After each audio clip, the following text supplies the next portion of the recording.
Thank you, Chair. Can those in the room please ensure you've inserted your card into the delegate unit? If you wish to speak, press request to speak and again to switch off. When speaking, please ensure you're close enough to your microphone for your voice to be picked up. Can those in the room using laptops please use F5 and F8 to mute your microphones? Those participating remotely, if you wish to speak, press request to speak and wait until you appear on screen. Can everyone please ensure they only use the chat facility to message the chair or clerk?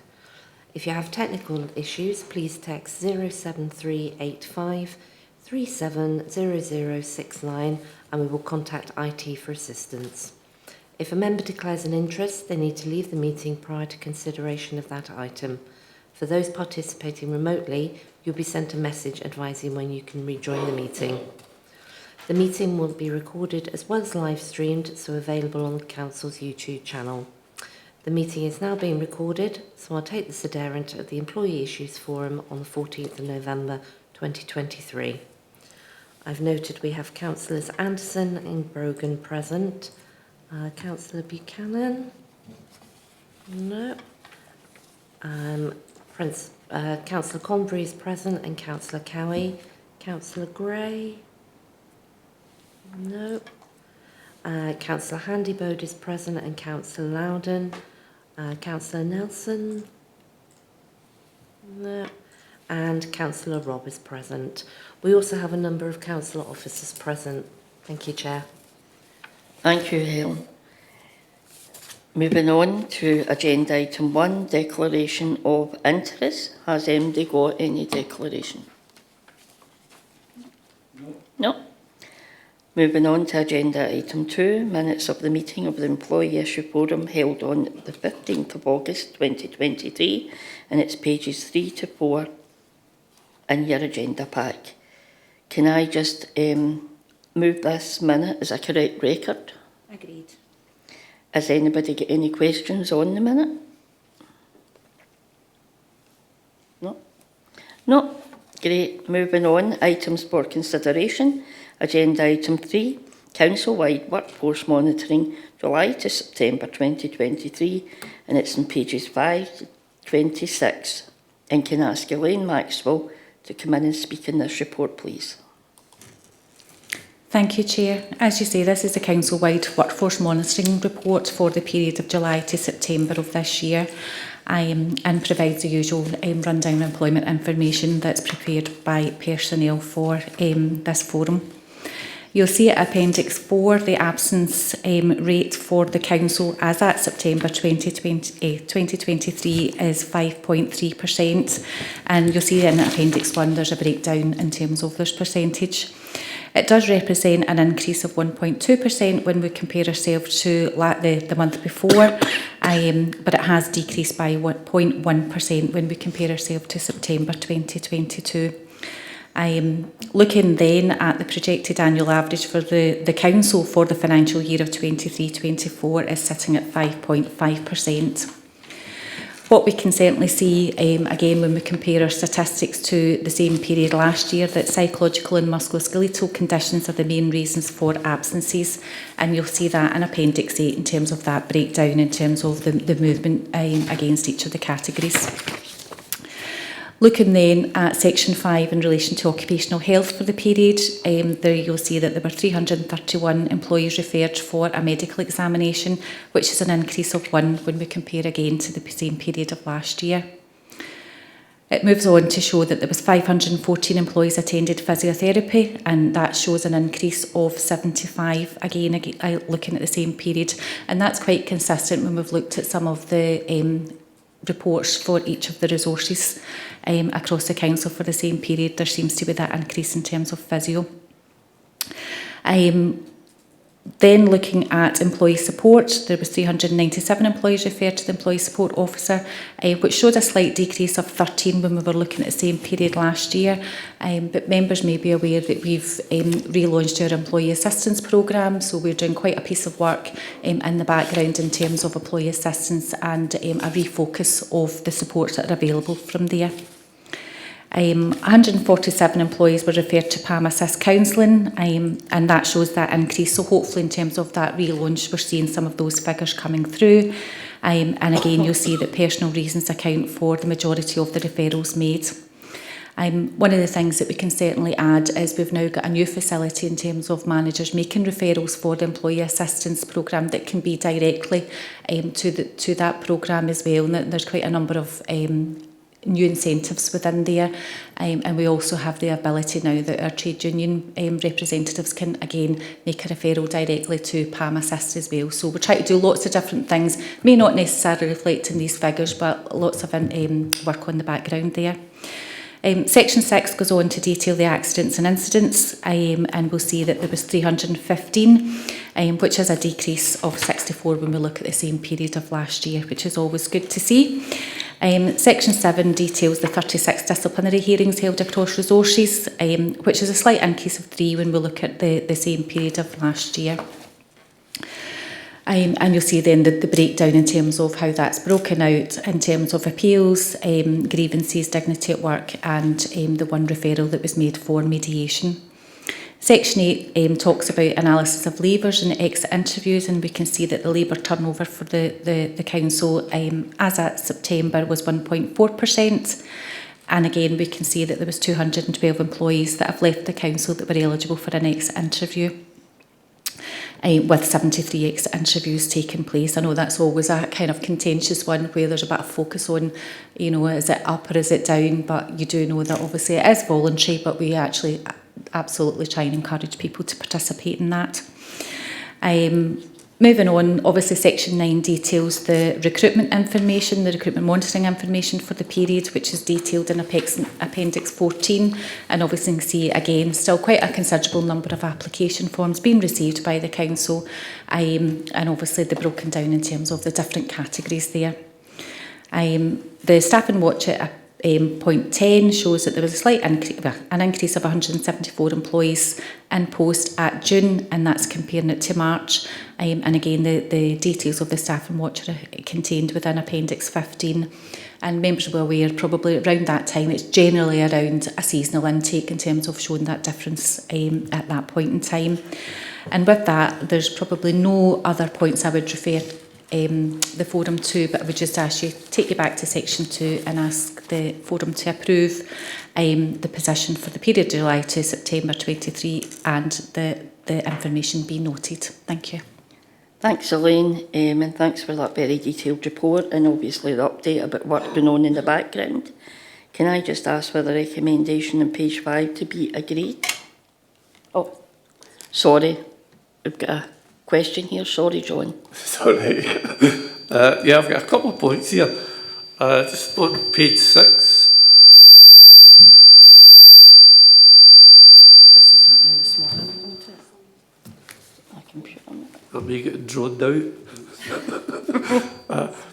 Page 6, the number of accidents and incidents, 315. It says there's 7 specified injury recorded and 293 minor accident incidents. At least 15 unaccounted for. In my book, if do you want me just to go through the other points? Aye. 8.1 talks about the leavers eligible for the exit interviews. It then talks about the labour turnover based on that, but not everybody's entitled to an exit interview. So why would we base the labour turnover on a figure that's not really accurate, in my mind anyway? The other one I just thought was 10.1. I think it's a typo, to be honest with you. There's been an increase of 174 employees in post from the 10th of June 2023 to the 11th of March 2023. I'm not quite sure, is it March to June or is it June 22 to March 23? Just a wee typo on that one, thanks. Thanks, John. Do you want to come back in, Elaine? Yeah, I'll take the last one first. Councillor Anderson, yeah, it's probably just how it's been written. It's always in comparison. So the latest report for the staffing watch is at June, and it compares itself back the way to the figures as at March 2023. I think they're always recorded in that way, but I'll take that note and take it back to the team that do the report to make sure it's actually clear in terms of those figures. Your point at section 8 around the labour turnover, we would always base that on so the people that are not included are your natural retirals, because that's planned. So the turnovers around the people in terms of the leavers, so that you know that are going because there's another job or something else, they're leaving the council for another reason. That's the figures that we report on, not in terms of the natural retirements or ill health retirements, because those would be planned. So you don't ask them in terms of why are they wanting to leave, because we should be planning that for that in terms of our workforce planning. So that's how those figures are always recorded in that way, Councillor Anderson. And the last point in terms of the accident and incidents, I actually thought that it did, the 293 plus the 7 came to 300, and then there was one accident resulting in an absence over 3 days and 14 resulting in an absence over 7, and that would have made the 315. Do you want to come back in, John? Yeah, I'm quite surprised that the 14 are not actually in the main body, the Kirk as well, and the other one, although they've resulted in days off. I thought that had all just been split in it, but I take your point on that, thanks. Thanks, Elaine. Well, I can't see anybody else, so can I ask for the recommendation on page 5 to be agreed? Agreed. Thank you. Moving on to agenda item 4, Housing and Technical Resources Workforce Monitoring, July to September 2023. And this is in pages 27 to 34. And can I now ask Elaine Maxwell to speak in this report? Thank you, Chair. And again, just similar report, this time specifically for Housing and Technical Resources, covering the same period of July to September of 2023. So again, just drawing out in terms of our absence statistics for Housing and Tech, we'll see at September the percentage was 6%. Positive to see, although that still seems quite high, it was a decrease of 0.4% when we were comparing ourselves to the previous month, although it's still sitting 0.7% higher than the council-wide figure. And again, when we were comparing ourselves to the September of last year, we'll see that the resource figure did increase by 0.8%. Again, looking at the average in terms for the resource, we can see for 23-24 at this moment in time the average is going to be shown at 5.8% against the council-wide figure of 5.5%. Moving then on to the occupational health referrals, we can see that there were 169 referrals made, which is representing an increase of 27, which kind of is off. Normally when you see a decrease in the absence percentage, you see a decrease in the occupational health referrals, but in this occasion there's been quite a piece of work again in the background within Housing and Technical Resources to try and get some positive results for our employees in terms of absence and reason for absence and providing support. Moving on at section 4.3, there were 13 accidents and incidents recorded within the resource for the period, an increase of 3 when we're comparing against the last year. And in terms of employee relations activity at 4.4, there were 3 disciplinary hearings held. There were 3 appeals pending, which we can see obviously is a bit of an increase within this resource. There were no grievance hearings raised during the period, but there were 4 dignity at work complaints raised. Again, an increase of 4 when we're looking at the same period of last year. Moving on again in terms of the leavers, we can see there were 16 leavers in the resource eligible for an exit interview. And obviously then going on to detail in terms of the rationale in terms of whether managers have indicated if they're going to be replacing employees. And we can see it in Appendix 2.2a. It provided the breakdown of the vacant posts, and it shows that 31 employees left employment in total, and managers have indicated that all posts were going to be replaced. In terms of Staff and Watch, there was a slight decrease in 9 from the period. So again, in terms of the report, the Staff and Watching at June, comparing it to the Staff and Watching in March, there was a decrease in 9 employees. And with that, again, I would just ask the forum to note the recommendations that set out in section 2 of the report. Thank you. Thank you, Elaine. I'll just open it up to questions. Have we got any? No, I can't see MD, so can I just ask for the recommendation on page 27 to be agreed? Agreed.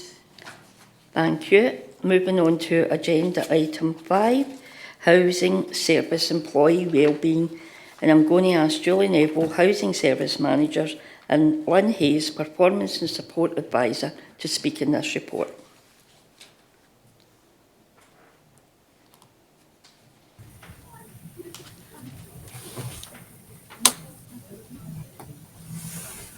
Does that work? Can anybody hear me? Yep, Yeah. I can hear you. Sorry about that, I'm new to this, so I wasn't sure.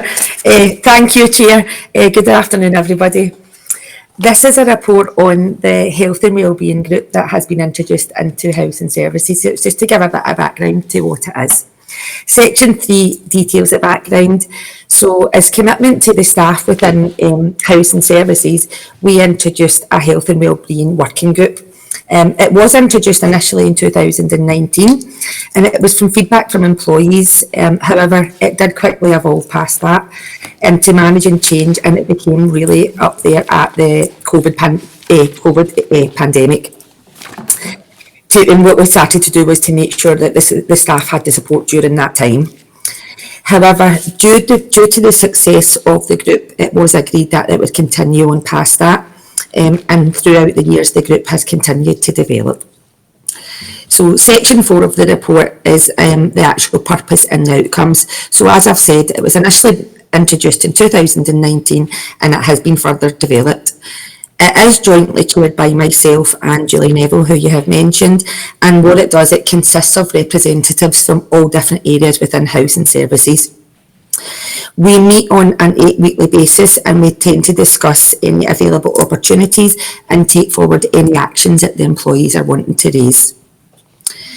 As an outcome of the group, health and wellbeing is now a standard item on all the team agendas, and these meetings are following these meetings, it is fed back to ourselves at the group that any issues that has been raised at them are fed back to ourselves to take forward. The main objective of the group is to encourage good health and wellbeing across the service, and it's about promoting healthy working practices, relationships and environments. Section 5 in the report is the action plan. So as an outcome of the group, we have an action plan. So the initial action plan again was developed in 2019, and that initially focused on the employee survey results and the stress risk assessment results, also combined with employee feedback. We monitored these actions until completion. They were largely related to the pandemic, as I've said, and it was about making sure staff had the appropriate equipment available, that they were having enough contact and communication with management, etc. But as the resource continued and we went back to pre-COVID working, the action plan was then developed, and there were the 4 wellbeing pillars that is recommended that plans be based on. So there's the financial, mental, social and physical wellbeing, and we updated our plan to reflect these. The ongoing development of the plan does take feedback for the group, and there's issues in areas of concern that they want to raise with us, and then we would focus on them, how to go about it and escalate if required.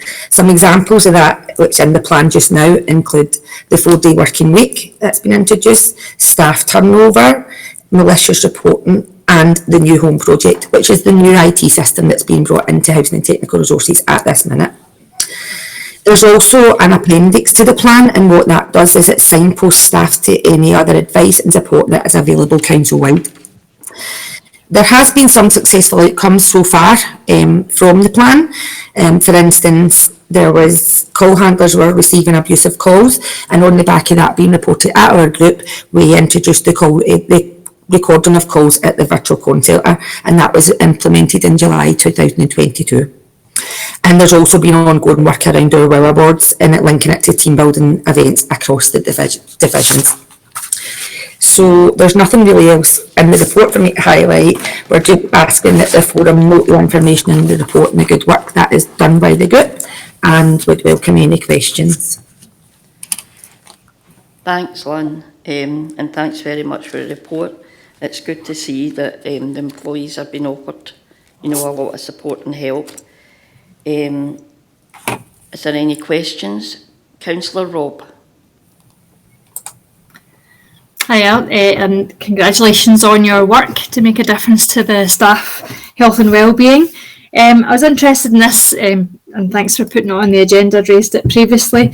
I was interested to see if there are any lessons that could be used from this, either other departments doing the similar thing, or council-wide initiatives, or some of the materials that you've developed, maybe putting on the intranet if they're not there already. I'm particularly interested in the physical activity side of things, if the council might be also getting a kind of physical activity strategy for staff. So a few questions in there. Thank you.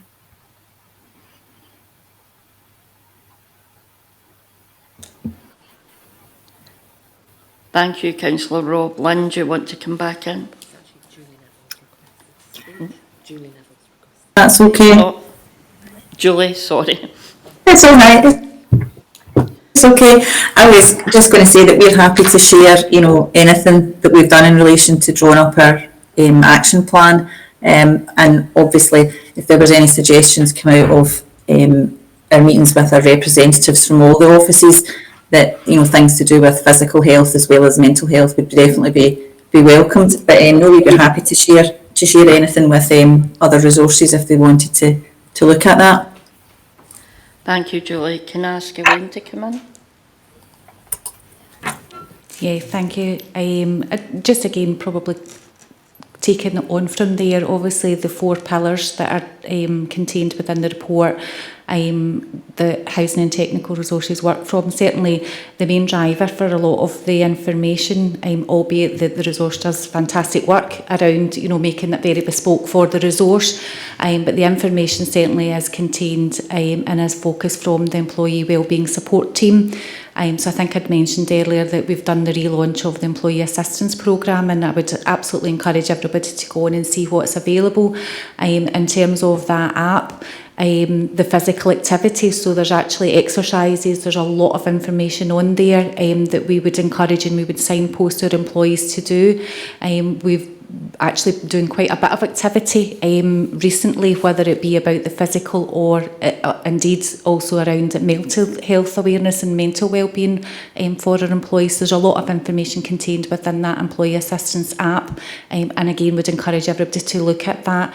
We're always happy, we've got a group that is led along with the Head of Personnel Services and our Employee Support Officer, jointly with our trade unions, looking at different events we can do and how we can build on some good activity. So lots of information there, Councillor Robb, and definitely one that we're working on and progressing across the council, not just specific for housing, but actually hats off to Housing and Technical Resources. They've taken it and pushed it and made it their own. So absolutely something that we're all learning from.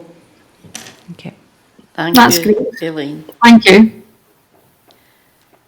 Moving on, Councillor Loudon. Hi, thanks very much, Chair. Good afternoon, everyone. First of all, I would like to echo the previous comments from Kirsten about what a great piece of work I think this is, and I think if there were other resources in the council who were interested in looking into it, then that would definitely be a good idea as well.